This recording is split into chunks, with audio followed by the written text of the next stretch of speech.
Welcome back students. आज हम एक नए टॉपिक फ्रिक्शन के बारे में बात करेंगे और जानेंगे कि फ्रिक्शन क्या होता है, फ्रिक्शन किस ढंग से काउज होता है, कौन कौन सा फैक्टर है जिस पर फ्रिक्शन डिपेंड करता है, कितने तरह के फ्रिक्शंस होते हैं, लॉज ऑफ फ्रिक्शन क्या होता है। साथ ही साथ हम लोग ये भी जानेंगे कि फोर्स को कंपोनेंट में कैसे बांटा जाता है, फ्री बॉडी डायग्राम क्या होता है और लास्ट में हम लोग फ्री बॉडी डायग्राम की सहायता से फ्रिक्शन के कुछ प्रॉब्लम को सॉल्व करने का प्रयास करेंगे।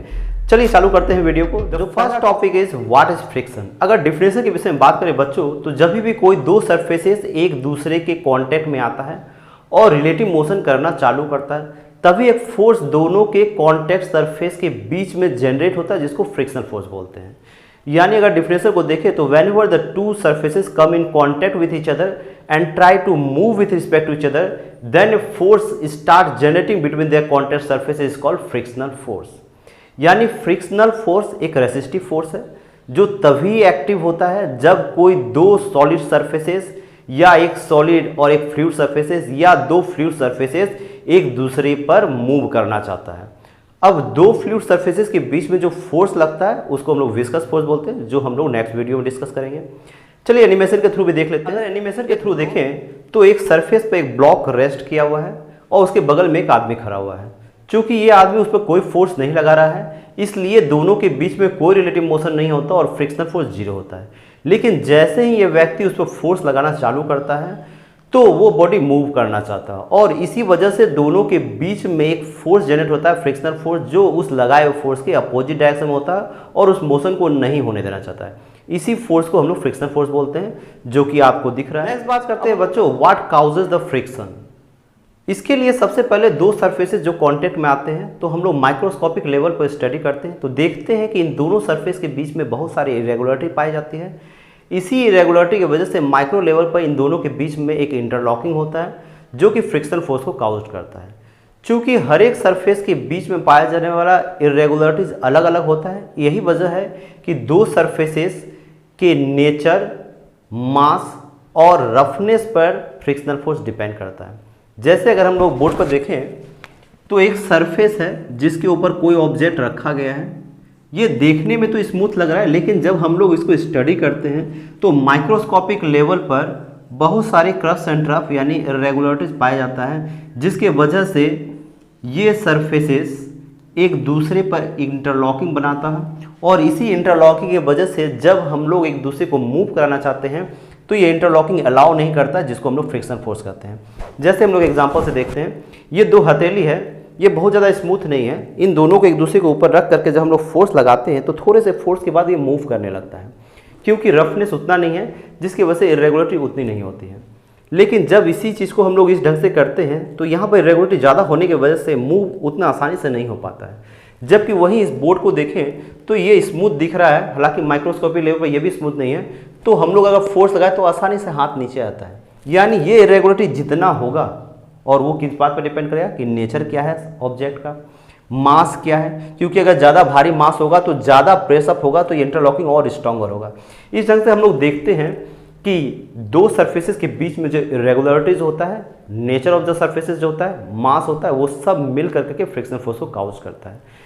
चलिए इसको हम लोग आगे बढ़ाते हैं और जानते हैं कि इसके वजह से फ्रिक्शन कितने तरह के। नेक्स्ट टॉपिक है टाइप्स ऑफ फ्रिक्शन। इसके दौरान हम लोग पढ़ेंगे कि मेनली दो तरह का ही फ्रिक्शन होता है, काइनेटिक फ्रिक्शन और स्टैटिक फ्रिक्शन, और बाद में काइनेटिक फ्रिक्शन को हम लोग कैटेगराइज करते हैं अंडर स्लाइडिंग फ्रिक्शन और रोलिंग फ्रिक्शन।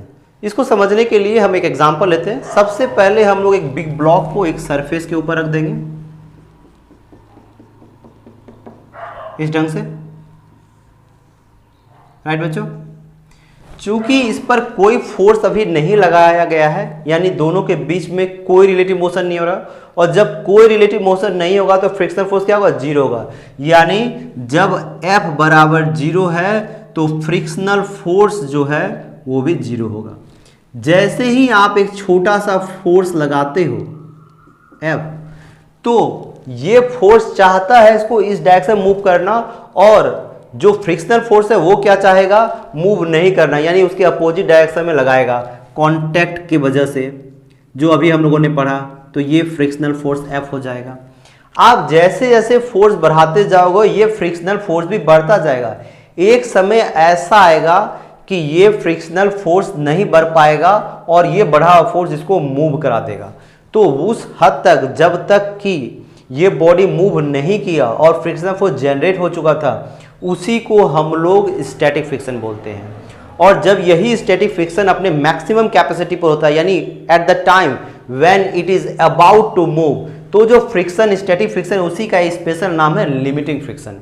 तो लिमिटिंग फ्रिक्शन देखा गया है रिसर्च से कि यह डायरेक्टली प्रोपोर्शनल होता है नॉर्मल फोर्स के, यानी यह ऑब्जेक्ट जो है इस पर ग्रेविटी का फोर्स mg लगेगा और इसी के अगेंस्ट में नॉर्मल फोर्स n लगेगा, उसके डायरेक्टली प्रोपोर्शनल होता है। यानी यह फ्रिक्शनल फोर्स इसके मास पर डिपेंड करता है। और चूंकि मैक्सिमम लिमिटिंग फ्रिक्शन जो है मैक्सिमम कैपेसिटी है, तो मैक्सिमम स्टैटिक फ्रिक्शन हो जाएगा μs n, जहां पर μs जो है वो कोफिशिएंट ऑफ स्टैटिक फ्रिक्शन होगा। राइट बच्चों, एक एग्जांपल भी देख लो। सपोज करो कि एक अलमारी है आपके घर में और आप पहले उसको हल्का सा धक्का मारते हो, ये सोचे कि वो मूव कर जाए, वो मूव नहीं करता है। आप फिर थोड़ा और फोर्स लगाते हो लेकिन फिर भी मूव नहीं करता है। उसके बाद आप अपना मैक्सिमम फोर्स लगाते हो, फिर भी वो मूव नहीं करता है। अब आप क्या करते हो, अपने दोस्त को बुलाते हो, दोनों दोस्त मिलकर फोर्स लगाते हो और एक समय ऐसा आता है कि वह मूव करने लगता है। तो मूव करने से पहले का जो सिचुएशन है, जब तक वो मूव नहीं करता और आप दोनों अपना मैक्सिमम फोर्स लगा चुके होते हो, तो वही काउंटर बैलेंस फोर्सेस जो है वो लिमिटिंग फ्रिक्शन होता है, वो स्टैटिक फ्रिक्शन का ही एक टाइप है। राइट बच्चों, लेकिन जैसे ही मूव करने लगा तो जो फ्रिक्शन डेवलप हुआ वो काइनेटिक फ्रिक्शन होता है। अभी हम लोगों ने क्या पढ़ा था कि यह फ्रिक्शन माइक्रोस्कोपिक लेवल पर क्या होता है, वो इंटरलॉकिंग की वजह से होता है, लेकिन जैसे ही फोर्स स्ट्रांग एनफ होता है तो ये इंटरलॉकिंग कुछ हद तक टूट जाता है, जिसकी वजह से इंटरलॉकिंग अब जो बनता है वो उतना स्ट्रांग नहीं होता है। यही वजह है कि जो काइनेटिक फ्रिक्शन होता है वो स्टैटिक फ्रिक्शन से हमेशा छोटा होता है। अगर काइनेटिक फ्रिक्शन को हम लोग Fk से दिखाएं तो वो स्टैटिक फ्रिक्शन से क्या होगा, छोटा होगा। राइट बच्चों, इसका मतलब है अगर कोई बॉडी मूव कर रहा है तो जो फ्रिक्शनल फोर्स होगा वो काइनेटिक फ्रिक्शन होगा और वो स्टैटिक फ्रिक्शन यानी लिमिटिंग फ्रिक्शन से, सिंपल बोले तो लिमिटिंग फ्रिक्शन से कम होगा। अब इसी को हम लोग दो कैटेगरी में बांट सकते हैं। मूवमेंट दो तरीका से हो सकता है, या तो एक सरफेस दूसरे के ऊपर स्लाइड करे या तो रोल करे।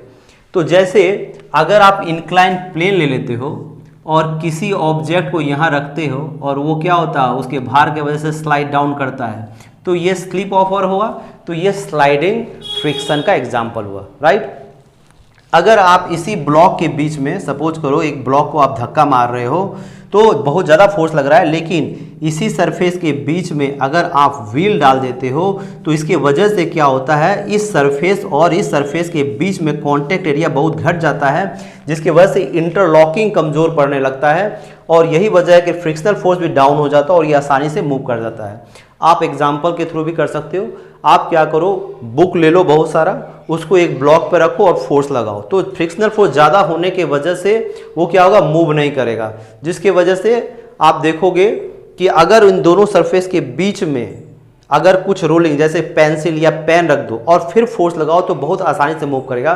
तो वो इसीलिए होता है क्योंकि जो स्लाइडिंग फ्रिक्शन होता है उसमें कांटेक्ट एरिया ज़्यादा होता है और जैसे ही आप कोई भी बॉल बेयरिंग या सिलेंड्रिकल सरफेस लगा देते हो तो कांटेक्ट एरिया घट जाता है, जिसकी वजह से फ्रिक्शन फोर्स घट जाता है। इसका मतलब ये भी है कि स्लाइडिंग फ्रिक्शन जो होगा वो रोलिंग फ्रिक्शन के कंपेरिजन में ज़्यादा होगा।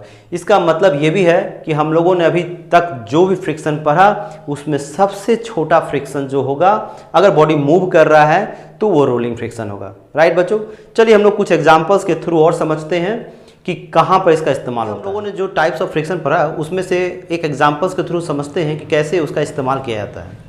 अगर क्वेश्चन में देखें, find the coefficient of static friction between the block of 2 kg and the table is μs बराबर 0.2, what should be the maximum value of m so that the block do not move. यहाँ पर situation ये है कि एक table पर एक block रखा हुआ है और एक स्ट्रिंग के थ्रू जुड़ा हुआ है और ये बॉडी मूव नहीं कर रहा है। और हम लोगों ने क्या पढ़ा था कि अगर किसी भी बॉडी पर फोर्स लगे और मूव ना करे, जो फ्रिक्शनल फोर्स डेवलप होता है वो क्या होता है, स्टैटिक फ्रिक्शन। तो हम लोग यहाँ पर पहले फ्री बॉडी डायग्राम बनाएंगे। तो इस पर लगता हुआ फोर्स जो है नीचे की ओर mg यानी 20 न्यूटन होगा और नॉर्मल फोर्स n लगेगा। फ्रिक्शनल फोर्स चूँकि ये ब्लॉक इसको पुल करेगा तो ये इधर की ओर जाएगा, तो फ्रिक्शनल फोर्स उल्टे डायरेक्शन में होगा। तो यहाँ पर से हम क्या देख रहे हैं कि ये इक्विलिब्रियम का स्टेट है। इसका मतलब है जो टेंशन क्रिएट हुआ है वो mg को बैलेंस कर लेगा। तो सबसे पहले इक्विलिब्रियम के लिए T बराबर mg होगा।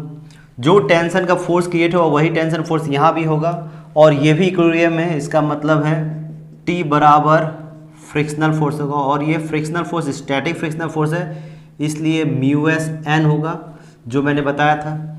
तो इन दोनों को बराबर कर दो तो mg बराबर म्यू एस एन, और चूंकि m पूछ रहा है तो m बराबर म्यू एस एन बाय जी। अब वैल्यू बैठा दो, कोफिशिएंट ऑफ स्टैटिक फ्रिक्शन 0.2 दिया हुआ है, और यहाँ पर से नॉर्मल फोर्स उतना ही होगा जितना वेट है, तो 20 न्यूटन, और g का वैल्यू 10 बोला लेने के लिए, तो ये 0.4 kg हो गया है।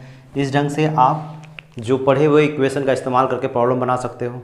चलो एक और एग्जांपल देख लेते हैं। चलिए बच्चों, काइनेटिक फ्रिक्शन के इस्तेमाल को हम लोग एग्जांपल्स के थ्रू समझते हैं। एक एग्जांपल है, a block slides down an incline of angle 30 degree with an acceleration g/4, find the kinetic friction coefficient. तो सबसे पहले एक इंक्लाइन प्लेन बोला तो हम लोगों ने बना दिया उसे, एंगल ऑफ इंक्लाइनेशन 30 डिग्री लिखा, और एक ब्लॉक जिसका मास m मान लेते हैं उसको हम लोग रखा। अब ये नीचे की ओर आ रहा है, तो इसको निकालने के लिए सबसे पहले तो हम लोग इसका फ्री बॉडी डायग्राम यानी FBD बनाएंगे। अगर आप फ्री बॉडी डायग्राम अभी तक नहीं सीखे हैं तो दिए हुए आई बटन पर क्लिक करें और जो वीडियो है वो देख के आएँ, ताकि जो अभी मैं बनाऊंगा उसे आपको अच्छे से समझने में परेशानी नहीं होगी। चलिए देखते हैं। सबसे पहले फ्री बॉडी डायग्राम के अनुसार इस पर जो फोर्स लग रहा है ग्रेविटेशन का वो नीचे की ओर mg लगेगा। जो नॉर्मल का फोर्स है इस सरफेस से परपेंडिकुलर होगा वो n ऊपर की ओर लगेगा। उसके बाद जो हम लोगों ने प्रीवियस वीडियो में कंपोनेंट में फोर्स को बांटना सीखा था वो करेंगे। तो mg इस डायरेक्शन में ये 30 डिग्री है तो ये 30 डिग्री बनाएगा, तो इस डायरेक्शन में कंपोनेंट हो जाएगा mg cos 30 डिग्री, और इसके परपेंडिकुलर डायरेक्शन में हो जाएगा mg sin 30 डिग्री। इसका क्या मतलब है कि इस इंक्लाइन प्लेन के अनुसार ये जो स्लाइडिंग पार्ट है इधर single force mg sin 30 degree निकल रहा है, और चूंकि नीचे की ओर स्लाइड डाउन करेगा तो दोनों के बीच में जो फ्रिक्शनल फोर्स एग्जिस्ट करेगा वो होगा काइनेटिक फ्रिक्शन, जो कि इसके अपोजिट डायरेक्शन में होगा। ये डाउनवर्ड डायरेक्शन में है तो यहाँ पर जो फ्रिक्शनल फोर्स होगा वो अपवर्ड डायरेक्शन में होगा, ये काइनेटिक फ्रिक्शन होगा, राइट। यहाँ पर चूंकि इस डायरेक्शन में कोई मूवमेंट नहीं हो रहा है इसलिए नॉर्मल फोर्स इसको बैलेंस कर लेगा। इसका मतलब है इक्विलिब्रियम के अनुसार ये हो जाएगा mg cos 30 डिग्री, और चूंकि ये स्लाइड डाउन कर रहा है नीचे की ओर तो ये फोर्स बड़ा होगा, तो इसका मतलब है अगर इक्वेशन ऑफ मोशन लिखें तो डाउनवर्ड डायरेक्शन में रिजल्टेंट फोर्स जो है वो हो जाएगा F के। अब हम लोगों ने पढ़ा है Newton second laws of motion के अनुसार कि F बराबर ma होता है, तो F तो निकाल लिया कि नेट डाउनवर्ड फोर्स जो है वो ये होगा, और m मास इसका m है, और डाउनवर्ड एक्सेलेरेशन यानी इस डायरेक्शन में एक्सेलेरेशन जो है वो दिया हुआ है कि g/4 है, तो यहाँ पर g/4 लिख देते हैं। उसके बाद यहाँ पर mg रहते हैं, साइन 30 वैल्यू हाफ होता है, और m आपने पढ़ा था फ्रिक्शनल फोर्स म्यू के n होता है, जहाँ म्यू के कोफिशिएंट ऑफ काइनेटिक फ्रिक्शन होता है। तो यहाँ पर से क्या हो जाएगा वो म्यू के n, और n जो है वो किसके बराबर है, यहाँ देखिए mg इंटू √3/2, तो यहाँ पर से हम लोग यहाँ mg √3/2 पुटअप कर देंगे। अब सिंपली कैलकुलेशन करना है और हम लोग को निकालना क्या है, ये निकालना है। तो सबसे पहले इसको इधर ले आते हैं, इसको उधर कर देते हैं, तो mg बाई इतना mg/4 म्यू के √3 mg/2। अगर कैलकुलेशन करेंगे तो ये आएगा mg/4, इसको इधर ले आएंगे 2 √3 mg म्यू के, mg काट दीजिए, 2 काट दीजिए, √3 से ऊपर नीचे गुना कर दीजिए, या तो ऐसे भी रहने दे सकते हैं 2 √3। स्टैंडर्ड फॉर्म में हो जाएगा ये √3/6। उसके बाद एक्चुअली आप डिवाइड कर लीजिएगा, इस ढंग से कोफिशिएंट ऑफ काइनेटिक फ्रिक्शन आ गया। थैंक यू बच्चों, इस चैनल के साथ बने रहने के लिए। इस वीडियो में मैंने फिजिक्स के कुछ कंटेंट को डील करने का प्रयास किया है।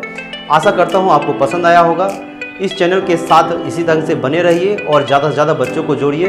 Thank you very much. Stay safe, stay healthy, स्वस्थ रहिए और मस्त रहिए। धन्यवाद।